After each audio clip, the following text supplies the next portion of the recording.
전 세계 에너지의 심장이라고 불리는 곳, 바로 호르무즈 해협이 지금 통째로 멈춰서고 있습니다. 기름 한 방울 나지 않는 우리나라 입장에서 이건 단순한 남의 나라 이야기가 아니거든요. 도대체 무슨 미친 소리냐고요. 그런데 21세기 대명천지에 바로 우리 옆 동네도 아닌 전 세계의 핏줄인 바닷길에서 실제로 벌어지고 있는 일입니다. 바로 중동의 화약고 이란과 그 주변 국가들 사이에서 벌어지는 거대한 생존 게임 이야기예요. 전 세계 석유의 3분의 1, 이 지나가는 좁은 골목길에 갑자기 거대한 바리케이드가 쳐진 셈입니다. 이란이 호르무즈 해협이라는 칼자루를 휘두르며 전 세계를 인질로 잡고 흔들고 있거든요. 그런데 놀라지 마세요. 영원히 이 칼날 아래에서 벌벌 떨 줄 알았던 주변 걸프 국가들이 드디어 이빨을 드러내기 시작했습니다. 더 이상은 못 참겠다. 이란 내 마음대로는 안 된다라며 싹 다 손절을 선언해버린 거죠. 그 방역의 핵심이 뭔지 아십니까? 바로 100조 원이라는 입이 떡 벌어지는 돈을 쏟아부어 만드는 초대형 파이프라인 프로젝트입니다. 이건 단순히 기름을 나르는 관을 묻는 사업이 아닙니다. 이란이 쥐고 있는 호르무즈라는 낡은 자물쇠를 부숴버리고 아예 새로운 에너지 지도를 그리겠다는 거대한 전쟁 선포나 다름없거든요. 사우디아라비아와 UAE가 손을 잡고 이란의 머리 위로 거대한 에너지 회랑을 쫙 깔아버리고 있는 상황입니다. 기존의 질서가 갈기갈기 찢기고 새로운 판이 짜이는 이 순간, 과연 이란은 어떤 최후의 카드를 토해낼까요? 100조 원이라는 돈다발이 허공으로 증발할지, 아니면 중동의 판도를 180도 바꿔놓을 신의 한 수가 될지 정말 궁금하지 않나요? 오늘 제가 파헤칠 이야기는 단순한 건설 프로젝트 이야기가 아닙니다. 이건 돈이면 안 될 게 없고 기술도 시간도 살 수 있다고 믿었던 오일머니의 방역이자 지정학적 리스크라는 거대한 괴물을 잠재우기 위한 현대 경제사의 가장 치열한 혈투에 관한 기록입니다. 걸프 국가들이 이란의 등 뒤에 칼을 꽂으며 준비한 이 초대형 방역작전의 속사정, 그리고 이 난리통 속에서도 우리가 진짜 주목해야 할 돈의 흐름은 어디인지 지금부터 낱낱이 아주 시원하게 해부해드리겠습니다. 세계 경제를 뒤흔드는 이 거대한 지각 변동의 실체, 지금부터 저와 함께 그 안방 깊숙한 곳으로 들어가 보시죠. 지도를 펴놓고 보면 페르시아만과 오만만을 잇는 호르무즈 해협은 마치 사람의 목줄처럼 아주 가늘게 이어져 있습니다. 폭이 가장 좁은 곳은 겨우 33km밖에 안 되거든요. 그런데 이곳이 전 세계 원유 물동량의 30% 이상을 감당하는 심장부라는 사실이 모든 비극의 시작이었습니다. 이란은 지난 수십 년 동안 이 좁은 길목을 꽉 쥐고 전 세계를 향해 공포를 수출해 왔습니다. 우리 마음에 안 들면 이 문 확 닫아버린다라고 이빨을 드러낼 때마다 국제 유가는 미친 듯이 널뛰기를 했죠. 사실 처음부터 이란이 이렇게 대놓고 깡패처럼 굴었던 건 아닙니다. 한때는 사우디아라비아나 UAE 같은 이웃 나라들과 웃으며 악수도 하고 기름도 같이 팔던 시절이 있었거든요. 하지만 그 환대와 미소는 철저하게 계산된 쇼에 불과했습니다. 이란은 뒤에서 몰래 핵무기를 개발하고 지역 내 무장 단체들을 지원하며 자기들만의 성벽을 쌓고 있었거든요. 상황이 급변한 건 이란의 도발이 선을 넘기 시작하면서부터입니다. 유조선을 납포하고 기뢰를 설치하며 전 세계 에너지 공급망을 갈기갈기 찢어버리겠다고 협박했으니까요. 여기서 아주 흥미로운 인물이 등장합니다. 바로 이란의 강경파 세력과 그들의 대외 작전을 주도하는 인물들이죠. 이들은 마치 부동산 투기꾼들이 알박기를 하듯 호르무즈 해협 곳곳에 군사시설을 촘촘하게 박아 넣었습니다. 기름을 가져가고 싶으면 우리 눈치를 봐라라는 아주 거만한 메시지를 전 세계에 던진 겁니다.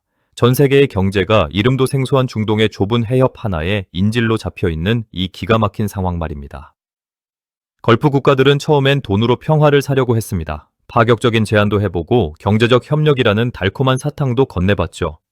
하지만 그 사탕은 독이 든 성배였습니다. 이란은 걸프 국가들의 돈을 받아 더 강력한 미사일을 만들고 해협의 빗장을 더 꽉 걸어 잠갔거든요. 마치 트로이 목마처럼 겉으로는 협력하는 척하면서 속으로는 이웃 나라들의 등에 칼을 꽂을 준비를 하고 있었던 겁니다. 이제 참다 못한 사우디와 UAE가 드디어 결단을 내립니다. 이란이 쥐고 있는 저 문 말고 우리가 직접 문을 새로 만들자라고 말이죠. 이게 바로 100조 원 규모의 초대형 파이프라인 프로젝트가 탄생하게 된 배경입니다. 사실 이건 단순히 땅을 파는 일이 아닙니다. 이란이라는 거대한 리스크를 아예 도려내버리는 아주 위험하고도 정교한 수술이거든요. 사우디아라비아는 이미 자국 영토를 가로지르는 동서횡단 파이프라인인 페트로라인을 가지고 있었습니다. 약 1200km에 달하는 이 거대한 혈관은 호르무즈를 거치지 않고 홍해로 직접 기름을 쏠 수 있는 유일한 통로였죠. 그런데 문제는 그 용량이 턱없이 부족했다는 겁니다. 홍수처럼 쏟아지는 원유를 감당하기엔 파이프가 너무 얇았던 거죠. 그래서 사우디는 결단을 내립니다. 이 파이프를 괴물 같은 크기로 키우고 아예 새로운 에너지 고속도로를 쫙 깔아보기로 한 겁니다. UAE도 가만히 있지 않았습니다. 이들은 호르무즈 해협 바깥쪽에 위치한 푸자이라 항구에 모든 국력을 쏟아붓기 시작했습니다. 해협 안쪽에서 기름을 싣는 게 아니라 파이프라인을 타고 해협 밖으로 나온 기름을 바로 배에 실어 나르는 전략이죠. 이렇게 되면 이란이 해협을 아무리 꽉 막아도 기름은 쉬지 않고 전 세계로 흘러나갈 수 있게 됩니다. 이란이 쳐놓은 거대한 바둑판을 아예 엎어버리는 묘수 아닌가요? 하지만 이 과정이 결코 순탄하지는 않았습니다. 이란이 가만히 보고만 있을 리가 없잖아요. 이란의 리더들은 대놓고 독서를 토해냈습니다. 너희가 파이프라인을 만들면 우리는 그 파이프라인을 부숴버리겠다라고 말이죠. 이건 단순한 말싸움이 아닙니다. 실제로 파이프라인 근처에 드론이 날아들고 시설물들이 폭발하는 아수라장이 펼쳐지기도 했습니다. 사우디의 아브카이크 정유시설이 공격받았을 때 전 세계는 중동의 파수꾼이라 믿었던 시스템이 얼마나 취약한지 목격했습니다. 도대체 왜 하필 지금 이 시점에 이런 대규모 충돌이 벌어지는 걸까요? 그건 바로 에너지 패권의 유통기한이 얼마 남지 않았기 때문입니다. 전 세계가 탈탄소와 친환경을 외치는 마당에 석유로 힘을 쓸 수 있는 마지막 기회라고 판단한 겁니다. 이란은 그 마지막 권력을 놓치지 않으려 발악하는 것이고 걸프 국가들은 그 공포에서 영원히 졸업하고 싶어 하는 거죠. 그런데 기가 막힌 건 이 난리통 속에서도 돈 냄새를 맡고 달려드는 세력들이 있다는 점입니다. 글로벌 건설사들과 엔지니어링 기업들은 이 100조 원이라는 눈먼 돈을 차지하기 위해 사우디와 UAE로 줄줄이 모여들었습니다. 우리가 세계에서 가장 튼튼한 파이프라인을 깔아주겠다라며 장막 뒤에서 치열한 로비 전쟁을 벌이고 있거든요. 문제는 이 파이프라인이 단순히 기술력만으로 되는 게 아니라는 겁니다. 중동의 뜨거운 사막과 험준한 산악 지형을 뚫고 수천 킬로미터를 이어가는 건 그야말로 지옥 같은 난이도거든요. 온도와 습도 그리고 시시각각 변하는 압력을 견뎌내지 못하면 100조 원짜리 파이프는 순식간에 거대한 고철 덩어리로 변해버릴 수도 있습니다. 실제로 과거에 돈만 퍼붓고 수율을 맞추지 못해 쓰레기통으로 들어간 프로젝트들이 한둘이 아니었으니까요. 이 거대한 공사 현장에 투입된 수만 명의 인력과 장비들이 이란의 미사일 사정권 안에서 떨며 일하고 있는 그 장면을 보십시오. 이건 경제활동이라기보다 차라리 목숨을 건 도박에 가깝습니다. 하지만 걸프 국가들은 멈출 생각이 전혀 없어 보입니다. 이란에게 두들겨 맞으며 살 바에야 차라리 돈을 태워서라도 자유를 사겠다는 아주 차가운 계산이 깔려 있는 거죠. 과연 이 100조 원의 도박은 성공할 수 있을까요? 아니면 이란의 방해 공작에 가로막혀 전 세계에서 가장 비싼 소각장이 되어버릴까요? 상황은 점점 더 꼬여만 갑니다. 이란은 이제 해상 봉쇄를 넘어 사이버 공격과 대리전이라는 더 교활한 이빨을 드러내기 시작했거든요. 이 거대한 갈등의 파고 속에서 우리는 과연 어떤 진실을 마주하게 될까요? 여기서부터 이야기는 더 흥미진진해집니다. 이란이 마지막 발악을 하며 전 세계 에너지 시장에 찬물을 끼얹으려 할 때 저 멀리서 이 상황을 흐뭇하게 지켜보던 뜻밖의 승자가 등장하거든요. 이 승자는 소름 끼칠 정도로 조용히 하지만 확실하게 이란의 뒤통수를 치며 자기 실속을 챙기고 있었습니다. 도대체 그 주인공은 누구이며 어떤 비밀스러운 작전을 펼치고 있었던 걸까요? 그 충격적인 반전의 서막은 지금부터 시작됩니다. 자, 상황은 이제 단순한 기싸움을 넘어 국가의 명운을 건 벼랑 끝 전술로 치닫습니다. 이란이 꺼내든 카드는 상상을 초월할 정도로 노골적이고 자극적이었거든요. 2026년 3월 말 이란 의회는 전 세계를 경악하게 만든 법안 하나를 기습적으로 통과시켰습니다. 바로 호르무즈 해협을 지나는 모든 선박에게 이란의 화폐인 리알화로 통행료를 내라는 겁니다. 이게 얼마나 말도 안 되는 소리인지 경제적으로 한번 따져볼까요? 전 세계 어디에서도 국제 수역을 통과할 때 특정 국가의 가치가 낮은 화폐로 돈을 내라는 법은 없습니다. 이건 명백한 국제법 위반이자 전 세계를 향한 경제적 인질극이나 다름없었죠. 실제로 이란은 통행료를 내지 않거나 미국과 친하다는 이유로 특정 국가의 배를 선별적으로 가로막기 시작했습니다. 푸른 바다 한가운데 이란 혁명수비대의 고속정들이 쫙 깔려 있고 그 뒤로 수조 원어치 원유를 실은 유조선들이 줄줄이 서 있는 장면을 떠올려 보십시오. 소름 끼치게도 이 명단에는 우리 한국 국적의 선박들이 대거 포함되어 있었습니다. 2026년 4월 중순 현재 호르무즈 해협 인근에는 우리 한국 국적 선박 20여 척이 여전히 발이 묶여 있는 상태입니다. 갇혀있는 우리 선원 142명은 한 달 가까이 계속되는 고립 속에 식량과 식수가 떨어져가며 극심한 공포와 싸우고 있거든요. 도대체 왜 이런 일이 벌어진 걸까요? 사실 이건 이란의 치밀한 연극이었습니다. 겉으로는 안보를 외쳤지만 속으로는 심각한 내부 경제난을 타개하기 위해 전 세계에 목줄을 쥐고 현찰을 뜯어내려 했던 겁니다. 하지만 이런 수법이 영원할 수는 없었죠. 결정적인 순간 드디어 진정한 심판자가 등장합니다. 바로 미국입니다. 미국의 등장은 그야말로 천지개벽이었습니다. 미국은 단순히 군함 몇 척을 보내는 수준이 아니라 이란의 경제적 숨통을 완전히 끊어버리는 압박작전에 돌입했습니다. 이란의 국영기업들을 블랙리스트에 올리고 이들과 거래하는 그 어떤 나라도 미국의 금융 시스템을 이용하지 못하게 꽉 막아버린 겁니다. 이건 경제적인 사형 선고나 다름없었죠. 여기서 아주 소름 돋는 반전이 일어납니다.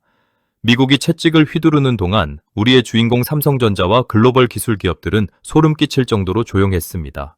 하지만 그 침묵 뒤에선 그야말로 미친 듯한 칼질이 벌어지고 있었거든요.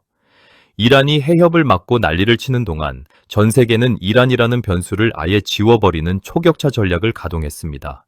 이란 너희가 바닷길을 막아? 그럼 우리는 하늘길과 땅길, 그리고 아예 새로운 에너지 네트워크를 만들겠다라며 비웃어준 겁니다. 여기서 언급된 100조 원 규모의 IMEC, 즉 인도 중동 유럽 경제 회랑이 그 핵심입니다. 이건 단순히 철도 몇 줄 까는 사업이 아닙니다. 이란이 쳐놓은 거미줄을 단칼에 베어버리는 거대한 면도칼 같은 프로젝트거든요. 그런데 기가 막힌 건 이란 내부에서 벌어진 붕괴입니다. 외부의 압박이 거세지자 이란 지도부 내부에서 서로 책임을 전가하며 갈기갈기 찢어지기 시작했거든요. 누가 해협 봉쇄라는 멍청한 아이디어를 냈느냐라며 밀실에서 고성이 오가고 급기야 핵심 간부들이 체포되는 장면이 목격되기도 했습니다. 더 충격적인 사실은 이란이 그토록 자랑하던 해협 통제 시스템이 사실은 구멍 뚫린 치즈였다는 겁니다. 막대한 국가 예산을 들여 구축했다던 최첨단 감시망은 부패한 관리들이 돈을 빼돌리는 바람에 고철덩어리나 다름없었습니다. 겉은 화려한 맹수였는데 속은 이미 썩어 문드러진 뇌사 환자였던 거죠. 돈은 엉뚱한 곳으로 줄줄 새고 있었고 그들이 믿었던 무기는 결정적인 순간에 작동하지 않았습니다. 상황이 이쯤 되니 이란의 우방이라 믿었던 국가들도 하나둘씩 등을 돌리기 시작합니다. 통행료를 리알화로 내라고? 장난해? 라며 중국과 러시아조차 당황해하며 이란의 손을 슬며시 놓아버린 겁니다. 결국 이란은 전 세계에서 가장 고립된 섬이 되어버렸습니다. 100조 원의 반격에 직면한 이란의 모습은 마치 벼랑 끝에 선 야생 호랑이가 마지막 단명하기 직전의 모습과도 같았습니다. 이란이 왜 이런 무리수를 두었는지 그 깊은 속사정을 들여다볼 필요가 있습니다. 사실 이란 내부의 인플레이션은 이미 통제 불능 상태였습니다. 시장에 나갈 때 돈다발을 수레로 끌고 가야 빵 한 덩이를 살 수 있을 정도로 경제가 아수라장이었거든요. 지도부는 이 불만을 외부로 돌리기 위해 호르무즈 해협이라는 칼을 빼들었지만 그 칼날이 도리어 자신들의 목을 겨누게 된 겁니다. 이란의 젊은 세대들은 굶주림에 허덕이는데 지도부는 100조 원짜리 파이프라인 프로젝트를 막겠다고 미사일을 쏘아 올리고 있습니다. 이게 정말로 말이 되는 상황인가요? 결국 내부에서 우리가 왜 이런 고통을 당해야 하느냐라는 분노가 폭발하기 시작했습니다. 도심 곳곳에서 시위가 벌어지고 국가의 근간이 흔들리는 지옥도가 펼쳐진 거죠. 한편 그곳에선 또 다른 기막힌 일이 벌어지고 있었습니다. 사우디와 UAE는 이란이 내부 분열로 정신을 못 차리는 사이 파이프라인 건설 속도를 평시보다 3배나 끌어올렸습니다. 이란이 무너지는 속도보다 우리가 파이프를 까는 속도가 더 빨라야 한다라며 돈을 그야말로 태우다시피 퍼부었거든요. 밤낮 없이 돌아가는 굴착기 소리는 이란 지도부에게는 장례식 조종 소리처럼 들렸을 겁니다. 여기서 우리는 냉혹한 경제의 진실을 마주하게 됩니다. 아무리 지정학적 위치가 강점이라고 해도 전 세계의 자본과 기술이 뭉쳐서 등을 돌리면 결국 도태될 수밖에 없다는 사실 말이죠. 이란은 호르무즈 해협이 영원한 금고일 줄 알았지만 그 금고의 열쇠는 이미 사우디와 미국의 손으로 넘어가 있었습니다. 기가 막힌 건 이 와중에도 이란의 몇몇 권력자들은 자기 배를 채우고 있었다는 사실입니다. 나라가 망해가는데도 비축해둔 외화를 빼돌려 유럽의 호화주택을 사고 자식들을 해외로 도피시키는 파렴치한 짓을 저지르고 있었거든요. 이 사실이 폭로되자 이란 국민들의 분노는 걷잡을 수 없이 타올랐습니다. 반도체 굴기니 해협 봉쇄니 하는 것들이 다 너희 주머니 채우려는 쇼였냐라며 울분을 토해낸 거죠. 상황이 이 지경까지 오자 미국은 마지막 회초리를 빼듭니다. 이란의 중앙은행을 국제결제망에서 아예 삭제해버린 겁니다. 이제 이란은 기름을 팔아도 돈을 받을 길이 막혔고 식량을 수입하려 해도 결제할 방법이 사라졌습니다. 그야말로 문명 세계에서 강제로 퇴출당한 폰지 사기 조직 같은 처지가 된 겁니다. 여기서 아주 흥미로운 뒷이야기가 하나 더 있습니다. 이란이 해협을 봉쇄하겠다고 협박하는 동안 실제로는 이란 내부의 정유시설들이 하나둘씩 멈춰서고 있었습니다. 부품을 구할 돈이 없어서 기계가 망가져도 수리를 못했던 거죠. 겉으로는 전 세계를 위협하는 강대국인 척했지만 실상은 녹슬어가는 기계 옆에서 허장성세를 부리는 노인과 다를 바 없었습니다. 이런 비참한 현실은 이란의 대리 세력들에게도 고스란히 전달되었습니다. 돈줄이 끊기자 예멘의 후티 반군이나 레바논의 헤즈볼라 같은 조직들도 흔들리기 시작한 겁니다. 충성심은 돈에서 나온다는 말처럼 이란이 현찰을 보내지 못하자 이들은 하나둘씩 독자 노선을 걷거나 오히려 이란의 등에 칼을 꽂으려 들었습니다. 상황이 이렇게 되니 이란 지도부는 마지막 도박을 감행합니다. 바로 핵시설 가동이라는 극단적인 카드를 만지작거린 거죠. 하지만 이건 역시 자충수였습니다. 이스라엘과 미국의 인공위성은 이란의 일거수일투족을 24시간 감시하고 있었고 핵연료를 주입하려는 순간 정체불명의 사이버 공격으로 시스템이 통째로 먹통이 되어버렸거든요.